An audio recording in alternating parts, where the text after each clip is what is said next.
चलो अब डाल देता हूँ। आप लोग याद दिला दिया करो सबसे पहले जब भी क्लास रहे, क्योंकि क्लास तेज जा ओके रही है सर। और तेज जाएगी। ठीक, तो अभी हमने ये देखा कि कौन सी स्कीम है ये स्पॉन्सर्ड स्कीम है। स्पॉन्सर्ड मतलब कहाँ गया स्पॉन्सर्ड, मतलब केंद्र सरकार ही पैसा देगी राज्य सरकार को, इतना आप जान लो। 2018-19 में आई है, ठीक है। और इसमें मोटे तौर पे ये है कि जो हमारी पंचायत है, पंचायत लेवल है, इनको मोदी जी का जैसे मतलब केंद्र सरकार का है कि सबका साथ सबका विकास, सबका गांव का विकास, ये सब तो जुड़े रहेगा। सबका साथ सबका विकास तो रहता ही है, यहाँ पे गांव भी आ गया। और यहाँ पे मोटे तौर पे ये कि बहुत सारी ऐसी पंचायतें, जैसे एमपी की हम पंचायतों की बात करें, महाराष्ट्र की ठीक ठाक पंचायतें, लेकिन वहीं अगर नागालैंड की पंचायतों की बात करेंगे, वहीं अगर हम कश्मीर की पंचायतों की बात करेंगे, तो उनका लेवल बहुत कमजोर है, उनके पास ना पैसा है ना संसाधन है। तो एक तरह से जो कमजोर पंचायतें रह गई हैं, जो गाँव कमजोर रह गए हैं, जहाँ पे डेवलपमेंट नहीं पहुंच पाया, उनको एक तरह से सहारा देने के लिए एक स्कीम चलाई गई है, राष्ट्रीय ग्राम स्वराज अभियान। इतना ही आपको जानना है। क्लियर हुआ तो रिप्लाई कर दीजिए। जी सर। अब देखो, किसी भी गांव को, किसी भी शहर को अगर मजबूत बनाना है तो क्या करना पड़ेगा? पैसा दे दो। पैसा दे दो कि वहां की गरीबी हट जाएगी। पैसा दे दो कि वहां पे स्कूल बन जाएंगे, वहां पे छोटे छोटे सामुदायिक भवन बन जाएंगे, वहां पे प्राइमरी हेल्थ सेंटर बन जाएगा, वहां पे आंगनवाड़ी को पैसा मिलेगा, वहां की महिलाओं को मतलब जो भी पेंशनर है उनको पैसा मिलेगा। वो तो है ना, वहां पे इम्यूनाइजेशन यानी टीकाकरण आसानी से हो जाएगा। अरे सारा खेल माल का है, पैसा दे दोगे सब कर लेंगे वो। ये सारी बात यहाँ पे लिखी हुई है, ठीक है, कि आप बस पैसा दे दो। क्योंकि गांधी क्या बोले थे? गांधी बोले थे गांव का विकास करो। ये गांधी का जो मॉडल था वो गांव से था। गांव का विकास करो, शहर अपने आप बढ़ आएगा। गांधी हमेशा बोलता था नीचे, जैसे गांधी के जो प्रिंसिपल है ग्राम पंचायत का, वो आर्टिकल 40 में डाला हुआ था डीपीएसपी में, कि हर ग्राम पंचायतों का गठन किया जाएगा। बाद में उसके लिए कानून 1992 में आया। तो गांधी कह रहा था गांव में, गांव का विकास कर दो, देश का अपने आप विकास हो जाएगा। और हम अब गांधी के जो विजन है वो अब समझ में आ रहा है कि हाँ भाई, गांव के लेवल पे हमें विकास करना है।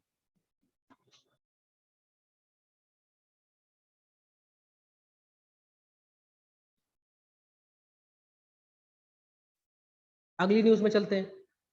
हमारे लिए खुश खबर ही है कि भाई रामप्पा मंदिर जो है, धौलावीरा जो है, वो उसको यूनेस्को का टाइटल मिल गया है।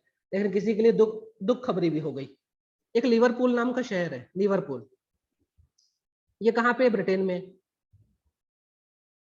ये यूनेस्को की क्या थी? World heritage site. इससे तमगा छीन लिया गया, इससे तमगा छीन लिया गया लिवरपूल से। क्यों छीन लिया गया भाई? मान लीजिए हमारे देश में सांची स्तूप को विश्व विरासत स्थल घोषित किया गया। अब सांची स्तूप के आसपास हम कोई कंस्ट्रक्शन कर दे, बड़ी बड़ी मल्टियां बना दे, सांची स्तूप की बिल्डिंग जो उसकी इमारत है उसमें दरारें पड़े आए, हम वहां पे डंपिंग यार्ड बना दे, हम वहां पे क्रिकेट स्टेडियम बना दे, हम वहां पे पब बना दे, वहां पे कुछ और स्विमिंग पूल बना दे, तो हम उस इमारत को नुकसान पहुंचाएंगे। ऐसा ये बेवकूफ लोग कर रहे थे लिवरपूल वाले। डेवलपमेंट के नाम पे इनके पास ये जो इमारत आपको दिख रही है ना, ये अंग्रेजों के जमाने की इमारत है। जैसे वो डायलॉग बोलता है सरानी, अंग्रेजों के जमाने के जेलर है। ये इस इमारत के आसपास बहुत सारा डेवलपमेंट करना शुरू कर दिए थे, जिसकी वजह से इस इमारत को क्या हो रहा था? नुकसान हो रहा था। और इसको मिला था वर्ल्ड हेरिटेज साइट का दर्जा। तो यूनेस्को ने देखा है लिवरपूल शहर यार बिल्कुल, जिसे मतलब कह रहे हैं कि समझ ही नहीं रहा है। इतनी सारी इसके पास अच्छे अच्छे नगीने पड़े हैं, अच्छे अच्छे इसके पास इमारतें हैं, अच्छे अच्छे विश्व विरासत धरोहरें हैं, और ये उसके आसपास डेवलपमेंट कर रहा है। तो इससे तमगा ही छीन लिया गया। और ऐसा नहीं कि ये पहला शहर है जिससे छीना गया है, इसके पहले भी कई शहरों से छीना जा चुका है। और हमारी हमारी खूबी देखिए कि हम इतने अच्छे से प्रिजर्व कर रहे हैं अपनी धरोहरों को, कि हमको रामप्पा मंदिर जो है तेलंगाना का, उसको भी दिया गया विश्व विरासत स्थल का दर्जा। और अभी हम देख रहे हैं कि धौलावीरा जो है कच्छ में, उसको भी मिला है। तो भारत से सीखना चाहिए इन बेवकूफों को कि तुम्हारे पास सब कुछ है और तुम लोग ऐसा कर रहे हैं। इसलिए न्यूज में आया लिवरपूल, ठीक। और लिवरपूल को कब मिला दर्जा, कब नहीं मिला, ये हमें नहीं जानना। हमें यूनाइटेड किंगडम का यूपीएससी या पीएससी नहीं देना, अमेरिका का और ब्रिटेन का। बस ये जान लो कि वो वहां पे बहुत सारे क्या कर रहे थे? डेवलपमेंट कर रहे थे, जिस वजह से जो विक्टोरियन डॉक है, असल में आपने इस तस्वीर में देखा है, चलो फिर से दिखाता हूँ। इस तस्वीर में गौर से देखना भी थोड़ा सा ना। ये देखो ये पानी का जहाज खड़ा है यहाँ पे, बहुत बड़ा जहाज खड़ा है, इसका मतलब यहाँ समंदर है। और ये जो पूरी बिल्डिंग है ना, ये विक्टोरियन टाइम की है। और एक तरह से यहाँ पे ये था कि यहाँ पे जहाज रुका करते थे अंग्रेजों के जमाने के, और फिर यहाँ पे इन लोगों का ऑफिस हुआ करता था। लेकिन यहाँ पे इतनी तेजी से कंस्ट्रक्शन शुरू कर दिया कि इस बिल्डिंग को नुकसान हो रहा था। यहाँ पे वही शब्द विक्टोरियन डॉक, डॉक मतलब होता है समंदर का किनारा या एक तरह का बंदर का। तो इन्होंने डेवलपमेंट बहुत तेजी से शुरू कर दिया, जिस वजह से यूनेस्को का दिमाग खराब हो, उसने बोला हटाओ इसको, देंगे इन्हें। अच्छा, इसके पहले ऐसा नहीं कि ये पहला हुआ है। जैसे हम देखें ओमान में एक वाइल्ड लाइफ सेंचुरी थी, उसको मिला हुआ था, उससे भी छीन लिया भाई। वहां पे जो जानवर थे वो बच ही नहीं रहे थे, उनका शिकार हो रहा था। इस तरह हमने जर्मनी में एक वैली थी, पूरी घाटी थी द्रसबन एल्बे नाम की, वहां भी बहुत सारा डेवलपमेंट कर रहे थे, पूरी पूरी घाटी खोद दिया था उन लोगों ने, बड़े से पुल बना दिया, इस वजह से छीन लिया गया। तो ऐसा नहीं कि पहली बार हुआ है। ठीक है, मैप में देख सकते हैं लिवरपूल की लोकेशन, समंदर किनारा है और यहीं पे डॉक है, यानी समंदर का किनारा है, बंदरगाह है यहाँ पे। जब अंग्रेजों ने हमको गुलाम किया था तो उस समय हमारे देश में नमक होता था, लेकिन हमारे देश का नमक हम नहीं बना पाते थे। तो हमारे देश में जो नमक आता था ना, वो लिवरपूल से आता था। तो आप सोचिए, हमारे देश में नमक होता था, हम नमक बना नहीं पाते थे, हम पे नमक का टैक्स लगता था, हम जो नमक उस समय खाते थे वो लिवरपूल से आता था। इसलिए गांधी ने 1930 में क्या किया था, दांडी मार्च, बोला ये नमक कानून ही तोड़ देता हूं मैं। अब हमारे देश को एक टैग मिल रहा है कि हमारे देश में सुसाइड बहुत ज्यादा हो रहे हैं, सुसाइड रेट बहुत ज्यादा हो रहा है, बहुत सारे लोग सुसाइड कर रहे हैं। कारण बहुत सारे हो सकते हैं। देखिए, कोई इंसान बहुत ज्यादा परेशान होता है जब तभी वो अपना जीवन खत्म करता है। कोई भी इंसान हो, छोटा बच्चा, बूढ़ा आदमी, औरत, बच्चा, स्टूडेंट, वो इतना ज्यादा फ्रस्ट्रेट हो जाता है कि उसके पास सामने कोई रास्ता नहीं दिखता, तभी वो मरता है। नहीं तो इंसान अपनी जिंदगी से बहुत प्यार करता है। लेकिन सुसाइड हो रहे हैं, हमारे देश में बहुत सुसाइड हो रहे हैं, और कोविड-19 आने के बाद सुसाइड और ज्यादा बढ़ रहे हैं। तो हुआ ये कि भाई अब सुसाइड बढ़ रहा है, क्या करें। लेकिन ये न्यूज आई कि एक गेट कीपर मॉडल है, उसको अपना सकते हैं। तो ये एक पॉलिसी है, एक मॉडल है, जिससे हम सुसाइड को रोक सकते हैं, कम कर सकते हैं। आपको जानकर शायद आश्चर्य होगा, जापान में सुसाइड बहुत ज्यादा बढ़ गए। तो जापान में एक पूरा मंत्री बना दिया, उसका नाम है सुसाइड मिनिस्टर। एक और नाम है लोनली मिनिस्टर, लोनली, लोनली मंत्री। मतलब ये मंत्री कौन सा मंत्रालय देख रहा है कि भैया सुसाइड को रोकना है जापान में। जापान ऐसा देश है जहां पे सुसाइड मंत्री भी है। ठीक है, तो ये यहाँ पे, अब हमारे देश में ऐसी कोई संस्था है क्या? क्योंकि भाई इंसान अगर आत्महत्या कर रहा है तो उसके दिमाग में बहुत कुछ चल रहा होगा, वो परेशान होगा, मानसिक रूप से परेशान होगा। तो हमारे पास एक पूरी एक संस्था है, इसका नाम जरूर ध्यान रखना, इसका नाम है निमहांस, और इसका हेडक्वार्टर बेंगलुरु में। ये इंपॉर्टेंट है, जब भी मेंटल हेल्थ को लेकर बात आएगी ना, निमहांस का नाम जरूर आएगा। और ये एक राष्ट्रीय महत्व की संस्था है। संसद में बिल लाके हमने इसको राष्ट्रीय महत्व की संस्था बनाया है, कि मतलब ये वेरी वेरी इंपॉर्टेंट इंस्टीट्यूशन है। इसका बजट कभी कम नहीं होगा, इसकी फंडिंग कम नहीं होगी, सरकार इसको जितनी हो सकती है उतनी सहायता प्रोवाइड कराएगी। जैसे कहते हैं राष्ट्रीय महत्व का ये स्कूल है, राष्ट्रीय महत्व की यूनिवर्सिटी है, इसका मतलब सरकार की पहली प्रायोरिटी में। तो निमहांस जो है, इसका पूरा नाम है national institute of mental health and neuro sciences. इसने सरकार को बोला है गेट कीपर मॉडल हम अपना ले, जिसकी वजह से हम ये जान सके कि भैया जो सुसाइड हो रहे हैं उसको हम कम कर सके। क्योंकि ये जो गेट कीपर मॉडल है, असल में मोटे तौर पे ये है, गेट कीपर कौन होता है? ये मान लीजिए यहाँ पे हमने गेट लगा दिया और गेट में एक आदमी बैठा दिया। अब क्या हो रहा है, अब कोई आ रहा है या जा रहा है तो आदमी चेक कर रहा है भाई कहाँ जा रहे हो, कहाँ आ रहा है, मतलब इसके आने जाने पे किसी की निगरानी है। तो सरकार ने बोला कि एक, जिस तरह एक बिल्डिंग का एक गेट कीपर होता है, एक चौकीदार होता है, वो बिल्डिंग की सुरक्षा करता है, उस तरह हर व्यक्ति जो कि मेंटल इलनेस से परेशान है, या उसने कभी अपने आप को रजिस्टर किया है कि मैं मेंटल हेल्थ से परेशान हूँ, मेरे मानसिक मुझे दिक्कत है, उसके आसपास के कुछ लोगों को, उसके आसपास के कुछ साथी, चाहे वो जो भी उसके कलीग्स हो, उनको क्या बना दिया जाए, गेट कीपर। मतलब उनको बोलते आप इसके गेट कीपर हो, मतलब आप इसे दिन में 2 बार बात कर लो, इसकी परेशानी सुन लो, क्योंकि क्या पता इसके मन में कोई बड़ा सा कुछ गलत डिसीजन लेने वाला हो और आपसे बात करके उसका मन हल्का हो जाए। तो कुल मिलाकर इस तरह गेट कीपर आने जाने वाले को टोकता है और पूछता है कहाँ जा रहे, कहाँ आ रहे, और फिर आपको सही रास्ता ही बताता है कि भाई आपको कोठारी जाना है क्या, इधर जाइए, इधर इधर मत जाइए, फिर ठीक है, इधर सुलभ शौचालय, इधर जाइए। तो ये गेट कीपर रास्ता ही बताता है, और ये और थोड़ा चेक में भी रखता है। ऐसा ही इनका एक मॉडल है कि हम जो भी हमारे ऐसे लोग हैं जो मेंटली परेशान हैं, या उनको ऐसी कोई दिक्कत है, वो कहीं भी सरकारी पोर्टल में रजिस्टर अगर कर रहे हैं, तो उनके आसपास के लोग, मतलब उनके रिश्तेदार, उनके दोस्तों के साथ हम काउंसलिंग करके उनको बोले कि आप इनके साथ कोऑर्डिनेट करिए। सरकार एक बुकलेट प्रोवाइड कराएगी उन लोगों को। जैसे मान लीजिए मैं मरने का सोच रहा हूँ, तो आप मेरे मित्र हो, तो आपको बुकलेट दी जाएगी निमहांस तरफ से। सरकार ये एक तरह से पॉलिसी बना रही है किस तरह सुसाइड को रोक सके हम। और जो उसके खास लोग होंगे, उनको निमहांस ने बोला है कि हम बडी, जैसे नहीं बोलते यू आर माई बडी, आप तुम मेरे परम मित्र, तो मैं बोलता हूँ ये मेरा बडी है। तो बडी सिस्टम का भी कॉन्सेप्ट ला रहे हैं कि मान लीजिए मिस्टर ए है, ये 3-4 दिन से बहुत परेशान है, तो इसके आसपास के 2-4 लोगों को चूज करके बोला कि आप इसके बड़ी ग्रुप में, बड़ी सिस्टम में आप इससे बात करते रहो, बेचारा परेशान है। तो कुल मिलाकर सरकार ये है कि जो बड़ी रहेंगे वो उसकी बात को सुना करेंगे। भाई बहुत परेशान कोई है तो हम उससे क्या बोलते हैं, आओ यार बैठो बताओ अपनी बात। तो हो सकता है वो बहुत परेशान हो तो 1-2 घंटा बोलते ही रहे, शांति ना हो, लेकिन हो सकता है 2 घंटे बाद उसका मन इतना हल्का हो जाए कि आपको गले लगाए और बोले यार कि वाह यार तुमसे बात करके अच्छा लगा, नहीं तो मैं कोई गलत डिसीजन करने वाला था। तो जो लोग थोड़ा परेशान है उनको चाहिए कि वो किसी से अपनी बात शेयर करें। सरकार भी ये कॉन्सेप्ट ला रही है। तो गेट कीपर मॉडल क्या है, किस बीमारी से जुड़ा हुआ है, कौन ला रहा है, बस इतना याद रखो। तो गेट कीपर मॉडल निम्हांस क्या है, ये क्लियर हुआ तो रिप्लाई कर दीजिए।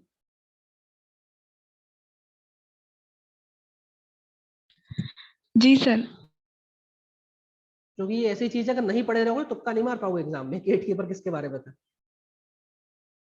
अगली बात करते हैं। देखो दिवाली आ रही है तो फिर फायर क्रैकर्स को लेकर कुछ बातें उठ गई।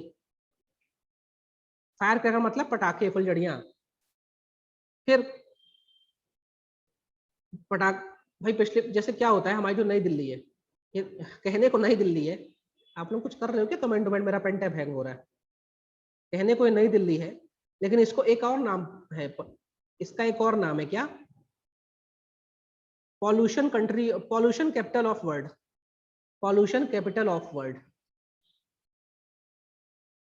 यानी दुनिया की प्रदूषण राजधानी भी दिल्ली को कहते हैं। और ये तब कहते हैं जब यहाँ पे ठंडियां शुरू होती हैं, तो यहाँ इतना प्रदूषण होता है कि इसको दुनिया की प्रदूषण राजधानी भी कहते हैं।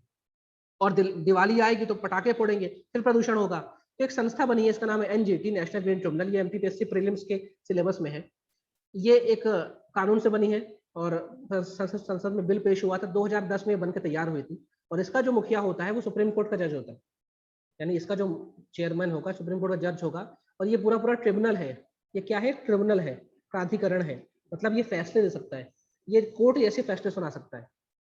और नाम में है ग्रीन, राष्ट्रीय हरित ट्रिब्यूनल, मतलब ये हरियाली को बढ़ावा दे रहा है।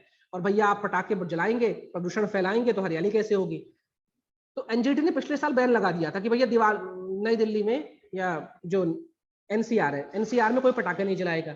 इस बार फिर पटाखे वाले पहुंच गए लोग कि भैया ये जो बैन है इसको हटवा दो यार, पटाखे बेचेंगे। तो सुप्रीम कोर्ट ने बोला नहीं नहीं, जो बैन है वो सही है, जो बैन है वो सही है।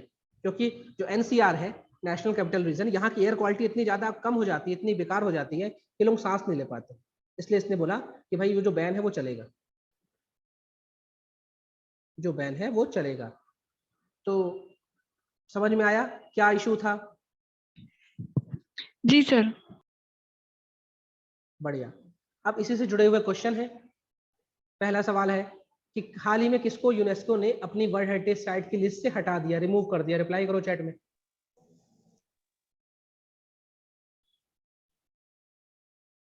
और सभी रिप्लाई करना।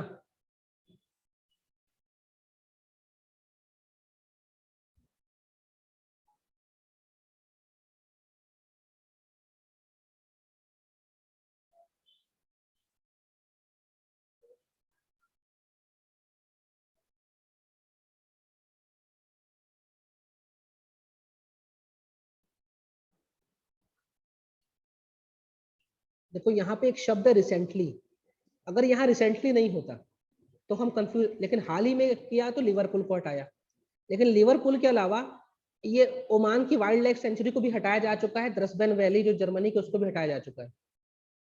ठीक है, लेकिन हाल ही में बोला इसने लिवरपूल। अगर इसमें ऐसा मैं पूछता कि दिए गए हुए, मतलब दिए गए स्टेटमेंट में कौन से लोग हैं जिनका यूनेस्को का दर्जा छीना जा चुका है, और उसमें एक ऑप्शन होता ए बी सी, तो आप फिर टिक मारते ए बी सी, क्योंकि इनका छीना जा चुका है।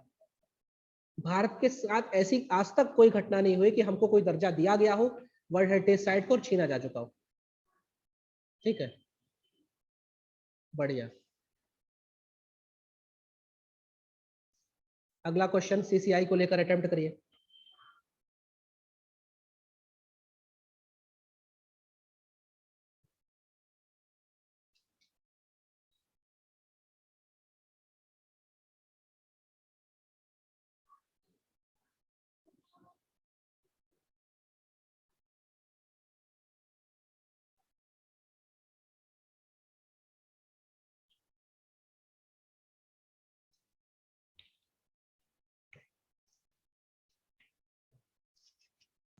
सर बढ़िया, सभी ने सही जवाब दिया। देखो ये सवाल का लेवल बहुत कठिन है, लेकिन हो ये रहा है कि आप लोग पढ़ के गुजरे हो ना, तो आप फटाफट जवाब दे रहे हो। एग्जाम में भी यही होता है, यूपीएससी निकालना बहुत आसान है, बस हम पढ़ें, और हम पढ़े नहीं रहते तो हमारे सिर के ऊपर से निकल जाता है, पता नहीं सीसीआई क्या है यार, और ये तो स्टेटमेंट पूछ लिया। सही बात है, 2002 में एक कानून लाया था संसद में, इसकी वजह से सीसीआई बना है। तो ये स्टैट्यूटरी बॉडी, वैधानिक संस्था है, और इसमें एक चेयरपर्सन होता है और 6 मेंबर होते हैं। इन सबको राष्ट्रपति अपॉइंट करता है, लेकिन कौन सलाह देता है? केंद्र सरकार, सेंट्रल गवर्नमेंट सलाह देती है, राष्ट्रपति अपॉइंट करता है। Both statement are right. जो क्वेश्चन नंबर 3 है, इसको अटेम्प्ट करिए। राष्ट्रीय ग्राम स्वराज अभियान।